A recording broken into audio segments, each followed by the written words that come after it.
नमस्कार. स्वागत आहे तुमचं पुणेरी व्यक्तीच्या एका नवीन व्हिडिओमध्ये. सध्या दिवाळी जवळ आली आहे आणि पल्लवी प्रधान यांचे कानवले खूपच फेमस आहेत. हे कानवले कसे बनतात ते आपण आज या व्हिडिओद्वारे समजून घेणार आहोत. तत्पूर्वी त्यांची ओळख आणि त्यांचा केटरिंग क्षेत्रातला अनुभव आपण त्यांच्याकडून जाणून घेऊया. चला तर मग आता व्हिडिओला सुरुवात करूया. नमस्कार, मी पल्लवी प्रधान. पुण्यामध्ये प्रधान्स किचन नावाने मी गेले 15 वर्ष कॅटरिंगचा व्यवसाय करते. कॅटरिंगमध्ये आम्ही व्हेजचे इतरही प्रकार करत असतो. त्याच्यामध्ये 12 महिने आम्ही जेवणाच्याही ऑर्डर्स घेतो. पुरणपोळ्यांपासून सगळा स्वयंपाक, सवाष्णींचा स्वयंपाक, सोवळ्यातला स्वयंपाक, सगळ्या प्रकारचे स्वयंपाक आम्ही ऑर्डर प्रमाणे करून देतो. माझं लाईव्ह किचन असल्यामुळे तयार कुठले प्रकार नसतात, पण ऑर्डर आली 3-4 दिवस आधी की आम्ही व्यवस्थित तयार करतो आणि ऑर्डर ज्या ठिकाणून आलेली असते तिथं आम्ही घरपोच पदार्थ पोचवतो. आता इथे मी दिवाळी आपली तोंडावर आल्यामुळे साहजिकच दिवाळी फराळ दाखवत आहे. त्याच्यातही सिकेपी पद्धतीचे खाज्याचे कानवले, जे लेयर्सचे कानवले असतात ते आपण बघणार आहोत. सगळ्यांना वाटेल करंजी आणि कानोला याच्यात काही फरक नाहीये, पण तोच काय फरक आहे तो आपण आता पुढे मी जे प्रात्यक्षिक दाखवेन त्याच्यात बघणार आहात. ह्या व्यवसायात यायचं जे आहे ते मी असं काही ठरवून आलेले नव्हते. पहिल्यापासून सिकेपी असल्यामुळे सिकेपी गृहिणी या पदार्थ बनवण्यामध्ये चांगल्याच असतात, म्हणजे सुगरणच असतात. तर तशा पद्धतीने लहानपणापासूनच आईकडनं, मावशीकडनं, आत्यांकडनं, बाळकडून मिळालेलंच होतं. मी बेसिकली इव्हेंट्स करायचे, कॉर्पोरेट इव्हेंट्स घ्यायचे, एक्झिबिशन्स करायचे.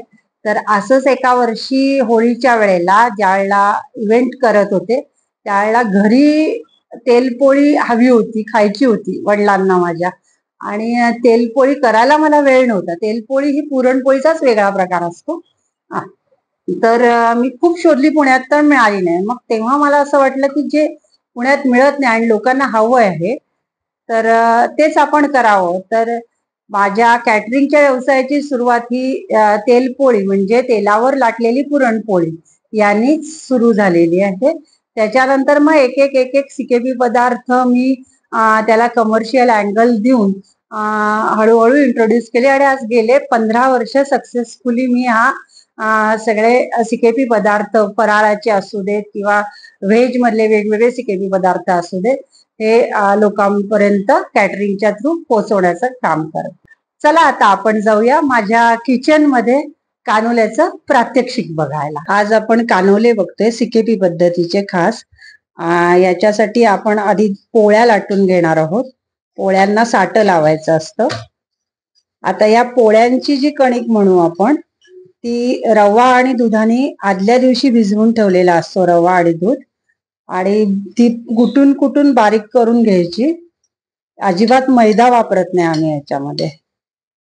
आणि एकसारखी मोठी पोळी लाटून घ्यायची. याचे आपण 3-4 थर देऊ शकतो, पण आता मी इथे दाखवायला 2 थरांचे कानोले दाखवते तुम्हाला, जे आपण पांढरेच कानोले करणार आहोत त्या प्रकारचे. आणि माझ्याकडचे हे कानोले पूर्ण साजूक तुपात असतात. आता या अशा पातळ दोन्ही एकसारख्या मोठ्या पोळ्या लाटून घ्यायच्या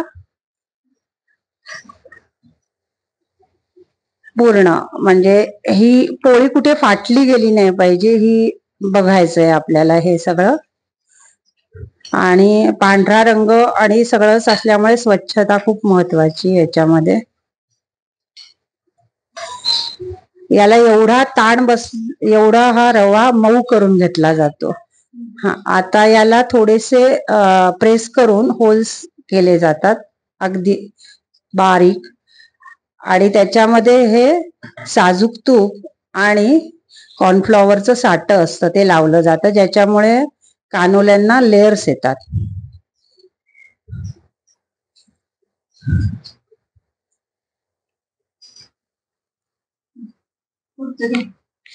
त्याच्यावर ही आता दुसरी पोळी टाकली जाईल. त्यालाही असेच होल पाडले जातात.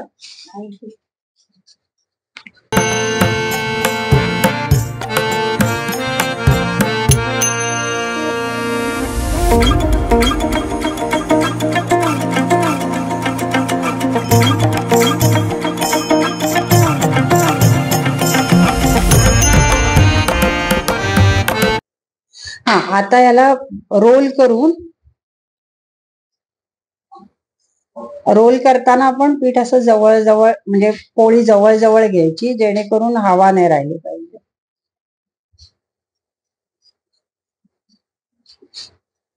आणि त्याला आता व्यवस्थित ताण देऊन वाढवायचं ते.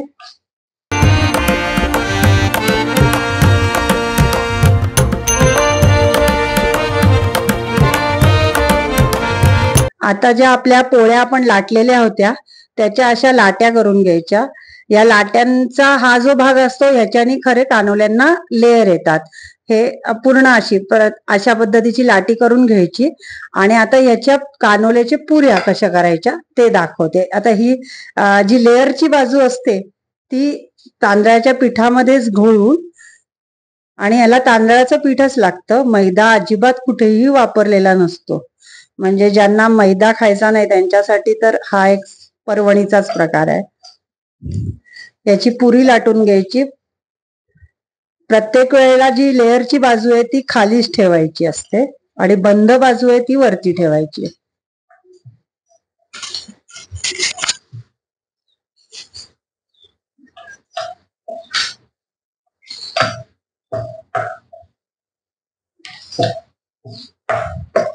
एक पातळ, जेवढी आपल्याला पातळ पुरी लाटता येईल तेवढी पातळ पुरी लाटून घ्यायची.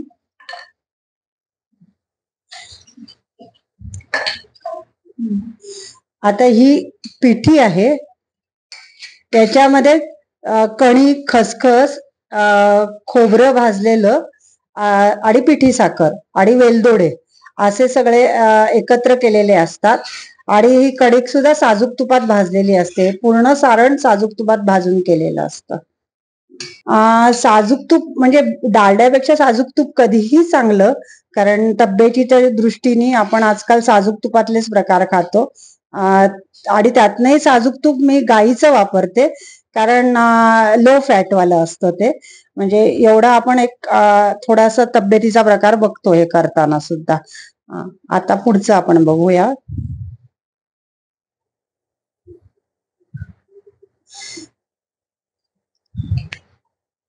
पूर्ण घट्ट दाबून बसेल असं सारण जेवढं जास्त घालता येईल तेवढं आपण त्याच्यात दाबून भरवतो.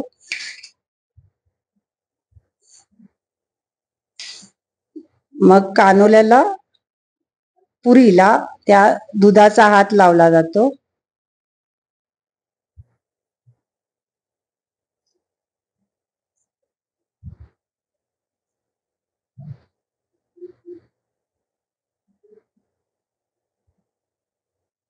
हे तसं खूप नाजूक काम आहे.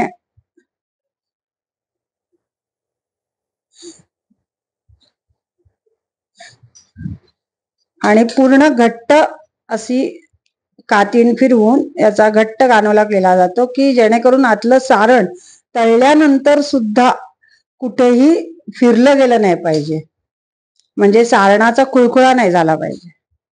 आणि यालाच आता लेयर्स येतील. असे आपण एक 4-5 कानोले आधी करून घेऊ आणि मग पुढचं तुम्हाला तळण दाखवते. हे पूर्ण साजूक तूप आहे, गाईचं तूप आहे, त्यामुळे तुम्हाला त्याचा पिवळा हे दिसतोय. आणि आत्ताच ओतलेले ते पूर्ण तापून द्यायचंय. थोडासा असा धूर यायला लागला त्याला हातावरती किंवा आपण एक एक कानोला करायचा. आणि हा कानोला सुद्धा आहेत हे एका वेळेला एकच तळले जातात.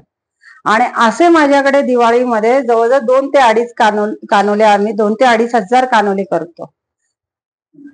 म्हणजे मास प्रमाणामध्ये करायचं असेल तरी स्लो कुकिंग मध्ये करतो, जेणेकरून पदार्थाचे इन्ग्रेडियंट्स ची जी व्हॅल्यू आहे ती मेंटेन राहील.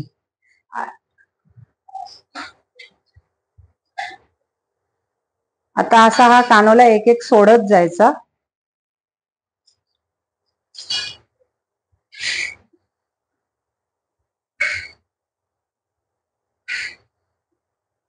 आणि हळूहळू याच्यावरती तूप सोडत जायचं. जसजसं तूप तापेल ते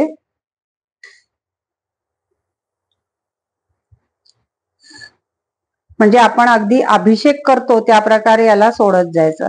जसं जसं तापेल, टेम्परेचर वाढेल तसे तसे त्याला हळूहळू लेअर सुटू लागतील. थोडासा वेळ लागतो, पेशन्सचं काम आहे, पेशन्स जरुरीचं आहे. आणि खासियत अशी आहे की याचा कुठेही रंग बदलता कामा नये. हे पांढरा जो रंग आहे तो जाता कामा नये. याला कुठेही पिवळटपणा आला नाही पाहिजे, ही खासियत आहे. आपण बघू शकतो की हळूहळू याला लेअर सुटायला लागलेले आहेत. हे बघा, हळूहळू त्याला जसं जसं गरम तूप आपण वरती त्याच्यावरती अभिषेक करू लागतो तसं यायला लागतात त्याला लेअर्स.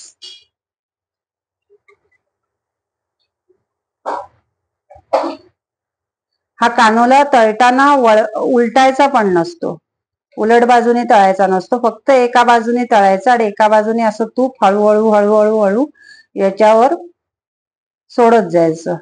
जसजसं पूर्ण तळायला लागतो आणि थोडं हळू करायचं असतं, स्लो कुकिंग आहे याचं, कारण त्यामुळे मग आतपर्यंत तळलं जातं जरी एका बाजूने आपण तळत असतो.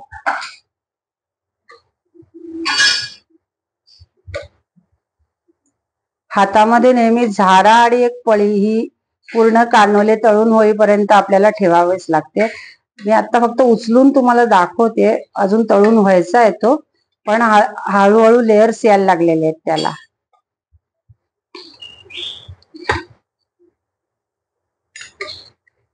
एक कानोला पूर्ण व्हायला साधारण आपल्याला 5 ते 7 मिनिटं लागतात. एका वेळी किती टाकायचे असं काही? एका वेळेला खरं तर एकच टाकायचे, तेव्हा तो ऑथेंटिक आपण त्याच्यावरती पूर्ण लक्ष देऊन लेअर्स आणू शकतो. पण जर म्हणजे अगदी जर असेल, घाई असेल तर 2, पण 2 पेक्षा जास्त कानोले आपण करूच शकत नाहीये. आता हे पूर्ण याच्यावरती तुम्ही बघू शकता, हे बघा खालचे पण लेअर सुटलेले आपल्याला दिसतात. आता याच्यावरती थोडं वरतून वरतून टाकते. अशा मी तुम्हाला 2-4 कानोले तळून दाखवते. तळल्यावरती थोडा वेळ हा मऊ असतो, मग हळूहळू पूर्ण तुपातला असल्यामुळे तो खुसखुशीत होतो.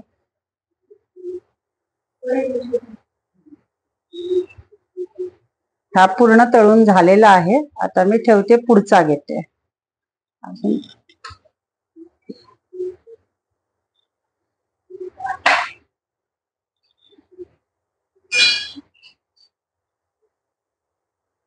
असे आपले एवढे एक एक करून तळलेले कानोले जे आहेत ते तुम्हाला आता दिसत आहेत. आपण अजून एक तळून दाखवतोय की एक तळून समजा लक्षात आलं नसेल तर परत एक.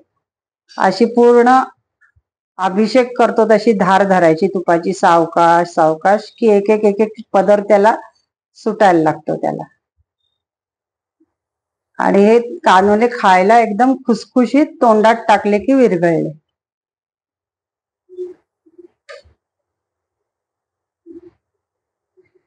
तूप तापल्यामुळे साजूक तुपाचा वास सुटलाय सगळीकडे.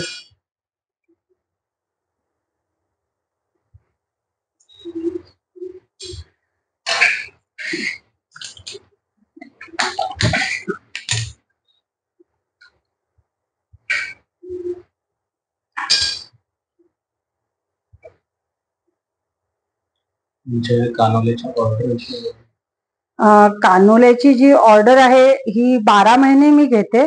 फक्त कमीत कमी 4 दिवस आधी मला सांगायला पाहिजे, कारण कानोल्यांची तयारी करायची असते, याची पूर्वतयारी खूप असते. जसं मी मगाशी दाखवलेली पिठी आहे, कणिक वगैरे भाजून तयार करणं, आदल्या दिवशी रवा भिजवणं असतं, हा जो प्रकार असतो. आणि माझ्या इतरही काही ऑर्डर्स असतात, ते घेताना मी तसं शेड्यूल बनवते, त्याप्रमाणे घेते. आता तरी दिवाळीच्या ऑर्डर्स माझ्या फुल आहेत, पण 12 महिने तुम्हाला अशा प्रकारचे कानोले माझ्याकडे मिळू शकतील. खाली दिलेल्या फोन नंबरवरती तुम्ही व्हॉट्सअप करू शकता मला त्याच्यासाठी. त्याच्यानंतर लग्नाचे जे कानोले असतात, जे रुखवतात ठेवायचे कानोले असतात, रंगीत असतात ते, किंवा नावं लिहिलेले कानोले असतात, अशा प्रकारचे कानोलेही तुम्हाला 12 महिने मिळू शकतील.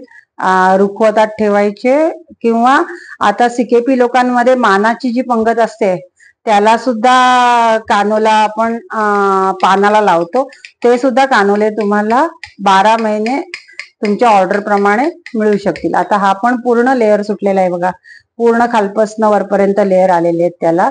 असा कानोला तयार झालेला आहे. हा जेव्हा आता गार होईल तेव्हा पूर्ण पांढरा, रंग कुठेही बदललेला नाहीये कानोल्याचा, कुठेही पिवळा झालेला नाहीये. हा पांढरा राहणं हाच खूप महत्वाचा आहे कानोला. आणि कानोल्यांची हीच खासियत आहे जी कानोल्याला करंजी पासून वेगळं बनवते. म्हणजे खूप लोक म्हणतात अरे ही तर करंजीच आहे, पण हे तळण्याचे प्रकार, करण्याचे प्रकार हे बरेच वेगळे आहेत. त्यामुळे कानोला हा करंजी पासून वेगळाच आहे, जरी आकार सारखा असला तरी.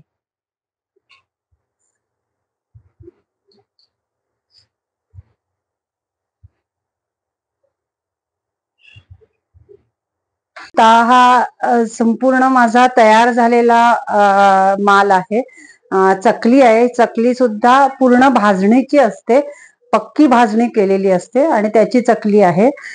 तुम्हाला वाटल्यास मी आता इथे चकलीचा प्रकार दाखवते. शंकरपाळ्या असतात आमच्याकडे, खाऱ्या गोड्या दोन्ही असतात, तिखट शेव असते.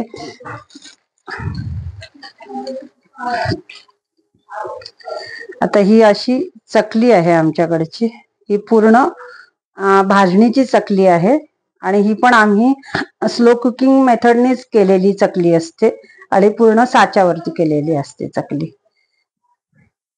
चिवड्यामध्ये आमचे 2 प्रकार आहेत. एक जो आहे तो साधा चिवडा आहे आणि एक जो आहे तो चिवडा जो आहे तो काजू लसूण असा स्पेशल चिवडा असतो. आता हा पूर्ण चिवडा आहे. हा स्वच्छ सुंदर पॅकिंग मध्ये आम्ही स्वच्छ रूम मध्ये ठेवून देतो. आता ऑर्डरच 1च आठवडा दिवाळीला राहिल्यामुळे आता आमचं पॅकिंग चालू झालेलं आहे ऍक्च्युली. तुम्हाला कानोले पाहिजे असतील तर खाली दिलेल्या संपर्क क्रमांकावर नक्की त्यांना संपर्क करा आणि तुम्ही ऑर्डर द्या. हा व्हिडिओ कसा वाटला हे तुम्ही कमेंटद्वारे सांगा आणि अशाच इंटरेस्टिंग व्हिडिओसाठी तुम्ही आमच्या पुणेरी व्यक्ती या यूट्यूब चॅनलला सबस्क्राईब करायला विसरू नका. धन्यवाद.